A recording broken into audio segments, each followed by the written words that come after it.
मतमोजणीनंतर कळेल जयंत पाटलांचा पलटवार। आणि आपण सध्या ही जी दृश्य पाहतो आहोत ती पंतप्रधान नरेंद्र मोदी यांच्या ताफ्याची आहेत। माळशिरसकडे त्यांचा ताफा आता रवाना होतोय। दुपारी 12च्या दरम्यान माळशिरस इथं पंतप्रधान मोदींची पहिली सभा होणार आहे आणि त्यानंतर लातूर आणि धाराशिवमध्ये देखील पंतप्रधान सभा घेत आहेत। कालही पंतप्रधान नरेंद्र मोदींनी राज्यात 3 ठिकाणी सभा घेतलेल्या होत्या। आज सुद्धा पंतप्रधान मोदींच्या राज्यात 3 ठिकाणी सभा होत आहेत। पंतप्रधान मोदी पुण्यातून माळशिरसच्या दिशेने रवाना झाल्याची ही दृश्य आपण पाहतो आहोत। त्यांचा जो कॉन्वॉय आहे, गाड्यांचा जो ताफा आहे, तो आता पुण्यात रवाना झालेला आहे। अधिक अपडेट या संदर्भातली आपण जाणून घेणार आहोत। मिकी घई आपले प्रतिनिधी आपल्या सोबत आहेत सध्या।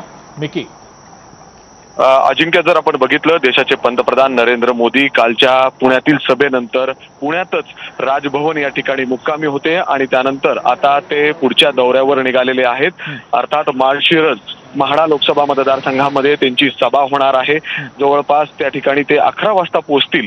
जवळच राजभवन पासून जो एक मैदान आहे सिंचन भवनचं, त्या ठिकाणी हेलिकॉप्टर पूर्णपणे तयार आहेत। 3 हेलिकॉप्टर जे आर्मीचे आहेत। अर्थात जो पंतप्रधान नरेंद्र मोदी यांचा प्रोटोकॉल असतो त्या प्रोटोकॉलनुसार 3 हेलिकॉप्टर त्या ठिकाणी उभे आहेत। आणि जर आपण बघितलं तर काही क्षणातच पंतप्रधान नरेंद्र मोदी हेलिकॉप्टरजवळ पोहोचतील, कारण त्यांचा ताफा आता पुढच्या दिशेने निघालेला आहे आणि हेलिकॉप्टरमध्ये बसून ते माळशिरस त्या ठिकाणी जवळपास 35 मिनिटात पोहोचतील आणि 11 वाजता त्या ठिकाणी ते सभेला अर्थातच म्हाडा लोकसभा मतदारसंघात त्या ठिकाणी सभेसाठी उपस्थित राहणार आहेत। त्या ठिकाणी देखील जंगी तयारी करण्यात आलेली आहे या सभेसाठी। परंतु आता जर आपण बघितलं तर सर्वात महत्त्वाचं, रात्रभर पंतप्रधान नरेंद्र मोदी हे पुण्यामध्ये मुक्कामी होते। पुण्यामध्ये राजभवन या ठिकाणी पुण्यातील काही खास लोकांना भेटण्यासाठी देखील पंतप्रधान नरेंद्र मोदी यांनी बोलवलं होतं, अशी देखील प्राथमिक माहिती मिळालेली आहे। त्या ठिकाणी जाऊन भेटीगाठी देखील झालेल्या आहेत। अर्थात पुण्यात काल जो भाषण झालं, लाखो लोकांनी ऐकलं।